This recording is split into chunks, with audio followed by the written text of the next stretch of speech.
બોટાદ શહેર અને જિલ્લામાં કમોસમી વરસાદ થયેલ જેથી ઘાસચારામાં નુકસાન થયું છે, જેના કારણે ઘાસચારાની આવક ઘટતા લીલા સૂકા ઘાસચારાના ભાવમાં વધારો થતાં પશુપાલકોને પશુપાલન કરવું પણ મુશ્કેલ બન્યું છે। ત્યારે સરકાર દ્વારા ઘાસચારાનું વિતરણ કરાય તેવી પશુપાલકોએ માંગ કરી છે।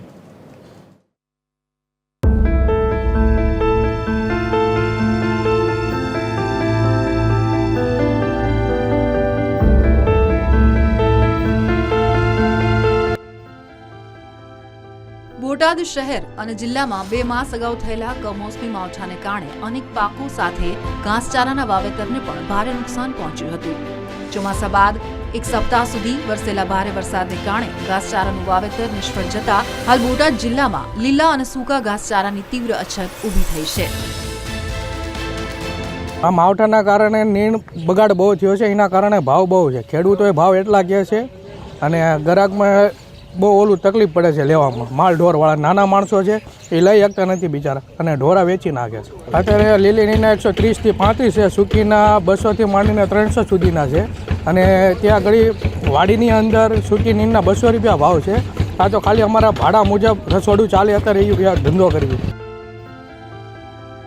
ઘાસચારાની ઓછી આવક અને વધુ માંગના કારણે તેના ભાવોમાં ધરખમ વધારો થયો છે। ગત વર્ષે લીલું ઘાસ જે 80 થી 90 પ્રતિ મણ વેચાતું હતું તે આ વર્ષે વધીને 150 સુધી પહોંચી ગયું છે। તેવી જ રીતે ગત વર્ષે ₹150 થી પ્રતિ મણ વેચાતું સૂકું ઘાસ હવે 250 થી 300 ના ઊંચા ભાવે વેચાઈ રહ્યું છે।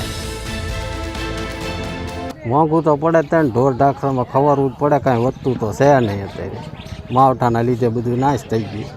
મારે ખુદની ખેતી છે એમાં બધું જાહેરને વાવ્યું તો બધું નિષ્ફળ ગયું, એના હિસાબે આ ભાવ વધ્યા। સરકાર પાસે શું કે આમાં થોડીક સહાય કરે તો સારું, નકર આ માલ ઢોર બહુ મોંઘું પડે છે, કંઈ વધતું નથી। ઘાસચારાના ભાવ વધારાને કારણે પશુપાલનના વ્યવસાય સાથે સંકળાયેલા માલધારીઓ અને પશુપાલકો માટે પશુપાલન કરવું આકરું બની ગયું છે। પશુઓ માટે પૂરતો અને પોસાય તેવો ઘાસચારો ખરીદવો મુશ્કેલ બન્યો છે। લેવાવાળાને પહેલાં કે અહીંયા માલ નથી મળતો, બીજો જેની પાસે માલ હોય એ ખેડૂત ભાવ વધારે કહે છે, વધારાના કારણે વધારાનો ભાવ દેવો પડે છે। વેપારીને લેવા જવામાં અહીંયા તકલીફ પડે, અહીં મંગાવ્યું તોય તકલીફ, કારણ કે અહીંયાથી ના આવે મજૂરી ખર્ચો લાગે, એના કારણે ભાવ વધારો આવે, વધારે દેવાનો રહે, પછી અહીં ગ્રાહક પાસે વધારે લેવાના રહે। પશુપાલકો આર્થિક મુશ્કેલીમાં મુકાયા।